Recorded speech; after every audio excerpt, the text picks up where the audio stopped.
The Discarded Works wing is the first wing in the Aberrus Shadowed Crucible raid. It is home to Kazzara The Hellforged, the Amalgamation Chamber, and the Forgotten Experiments. This video is split into chapters for each boss, and you can find them down below. The first chapter will describe the boss fight mechanics and each of the important abilities. The second chapter will be role-specific duties. LFR and normal are practically identical, but I will make a note on differing areas. Kazzara the Hellforged. This is the first boss of the raid. Kazzara is a DPS race that relies on positioning and awareness. The arena will be consumed by damaging ground effects. Players will also have to kite beams of Shadowflame away from other party members. Ideally, the boss should be tanked on one side of the arena, facing away from the raid, while the rest of the raid is loosely spread out behind him. The boss in raid should slowly move to stay in front of the damaging ground effects. Kazarra applies a dot that lasts the entire encounter and increases in damage at certain HP thresholds. These thresholds are at 80%, 60%, and 40%. Once reaching these thresholds, Kazzara also deals massive burst damage to the entire raid.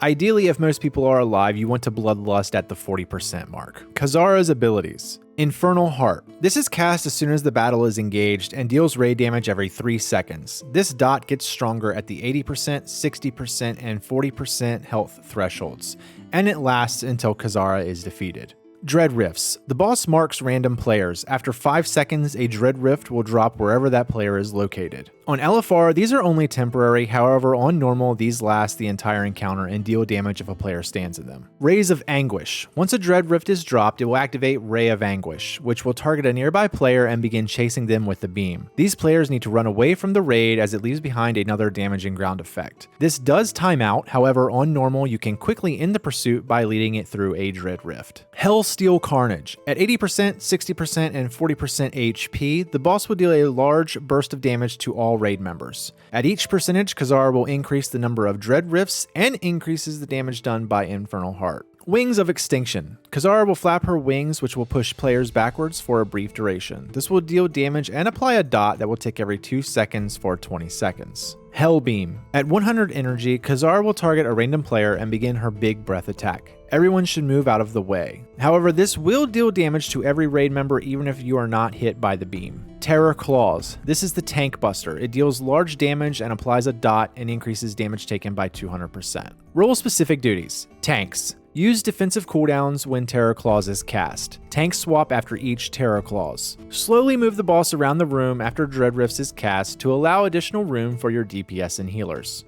Healers. Expect big raid-wide damage at 80%, 60%, and 40% HP. Infernal Heart will continue to increase in damage as the battle goes on. Hellbeam will deal damage to every member during the channel. Ensure you have cooldowns ready for the last 40%, as this is when the damage is the highest. DPS. Use a pure single target spec. Make sure you're not dragging the beam through other party members.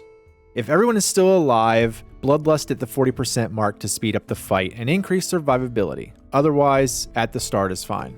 The Amalgamation Chamber. This is a 2-phase fight. Phase 1 will be against a Shadow and Flame Elemental, and the raid needs to be split in half. The goal is to bring both bosses to 50% health at about the same time. The bosses will gain a huge buff to damage if they are tanked too close together. Therefore, the tanks need to keep the bosses at the far left and right sides of the arena. These bosses also pulse a stacking dot to any player within 50 yards, so raid members need to make sure that they are only within range of one boss. At around 10 stacks, each raid member should swap sides to reset the dot. If you feel like you are taking too much damage, swapping can be done sooner. Once both bosses reach 50% health, they will combine, starting phase 2. The Shadow Elemental abilities. Corrupting Shadow. The elemental pulses every 5 seconds, applying a debuff that inflicts damage and reduces maximum health by 1%. This stacks. Coalescing Void. This will appear somewhere close to the boss and begin pulling players towards it before detonating. Run away from this zone. The damage drops off the further away you are. Umbral Detonation. Targets several players, and after 6 seconds it will erupt, dealing damage to anyone close and leaving behind a ground effect area that deals damage to anyone standing in it.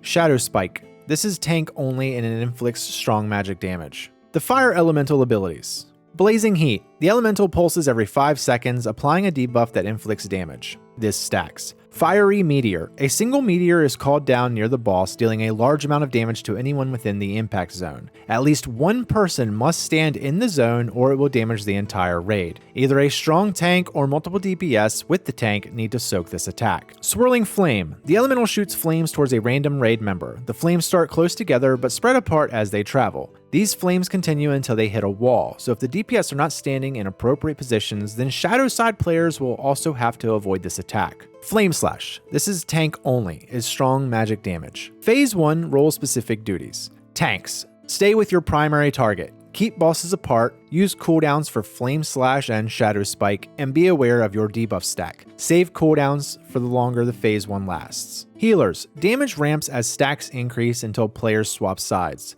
Utilize damage reduction cooldowns on your tanks if the phase is lasting longer.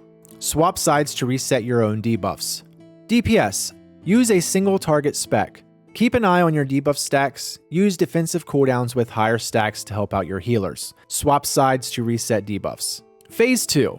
Both elementals combine into one boss once they are at 50%. This boss pulses a stacking debuff every 10 seconds that deals damage and reduces player health by 1%. This cannot be reset like phase 1, so Bloodlust should be used in this phase. This boss uses the same abilities from phase 1, except they are now combined. The boss should be tanked on one side of the arena and then moved to the opposite side after it calls down a meteor. Phase 2 abilities. Shadowflame Contamination. The boss pulses every 10 seconds, applying a stacking debuff that reduces players' HP by 1% and applies a dot that deals damage every 2 seconds. Gloom Conflagration.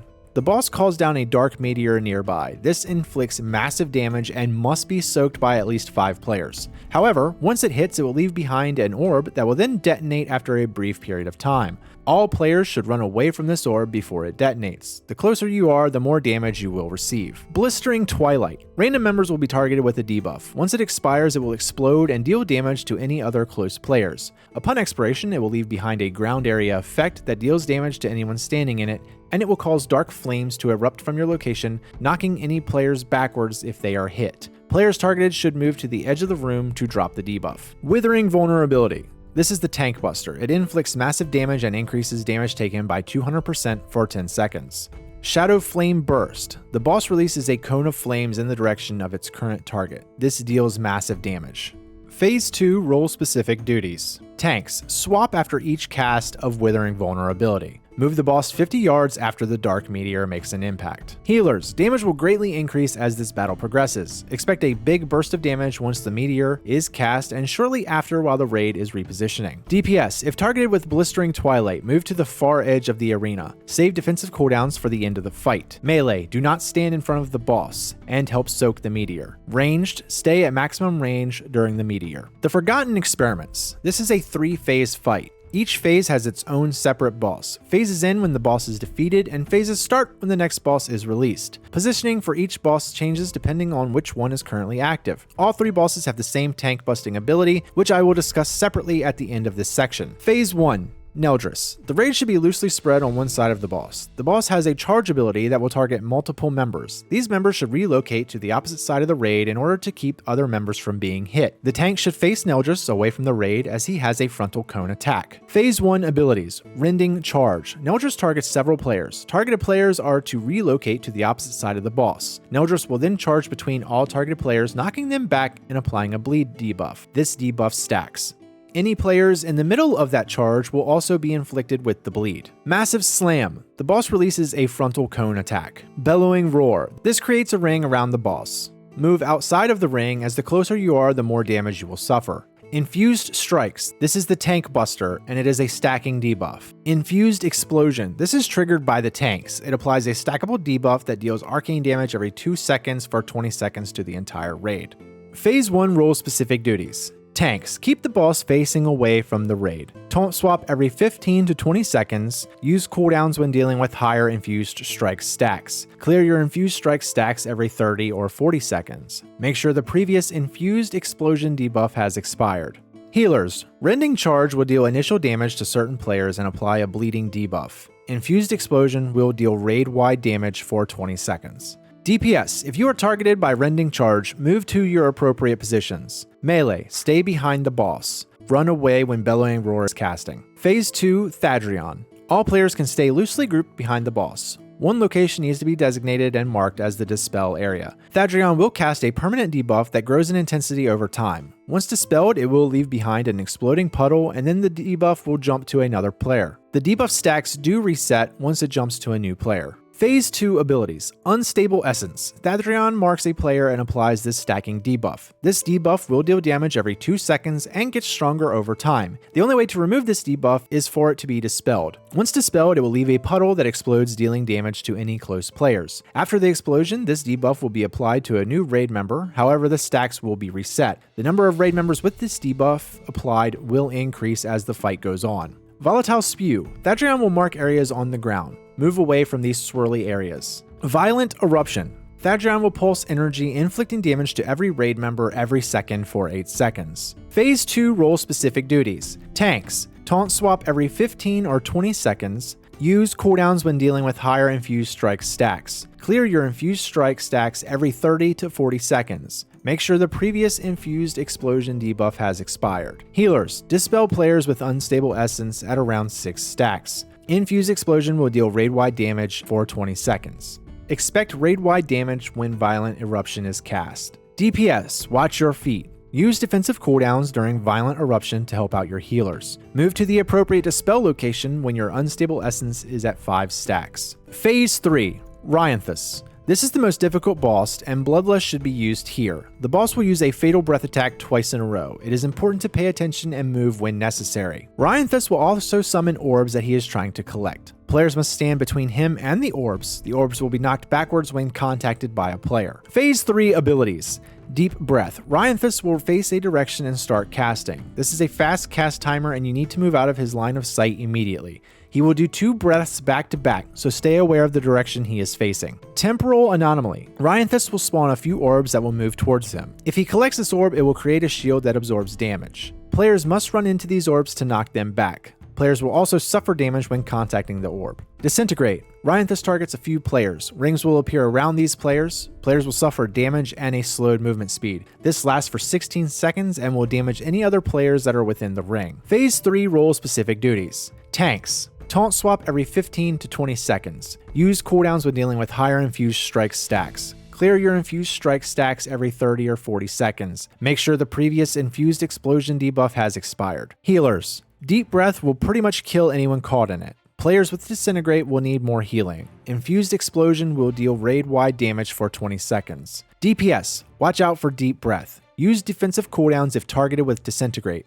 Melee. Save movement abilities for re-engaging with the boss after Deep Breath. The Tank Buster and its breakdown. All 3 bosses use the same tank busting attack. Infused Strikes. Every melee hit by the boss places an infused strike debuff on your character. This debuff deals arcane damage every second and stacks with each melee hit. The only way to cleanse this debuff is to physically contact the other tank, once they also have the same debuff. When both tanks contact each other, they will cause an infused explosion. This will clear the infused strikes debuff from both tanks. However, it will place a dot on every raid member that lasts for 20 seconds. This infused explosion dot also stacks. Ideally, tanks should swap every 15 to 20 seconds. This should allow enough time to expire that the raid is never dealing with 2 stacks of the infused explosion. The in-game breakdown. Tank 1 grabs the boss and holds aggro for 15 seconds. Tank 2 taunts the boss and then holds the aggro for another 15 seconds. At the 15-second mark, Tank 1 will run through Tank 2, triggering an infused explosion.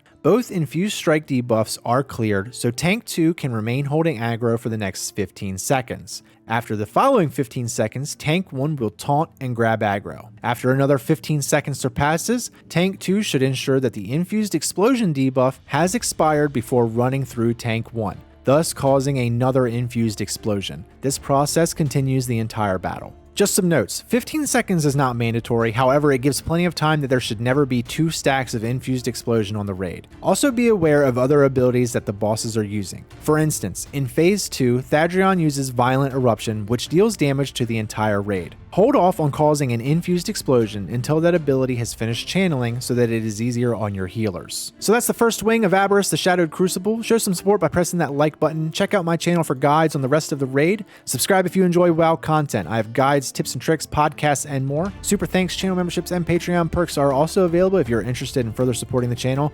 I'll see you in the next one.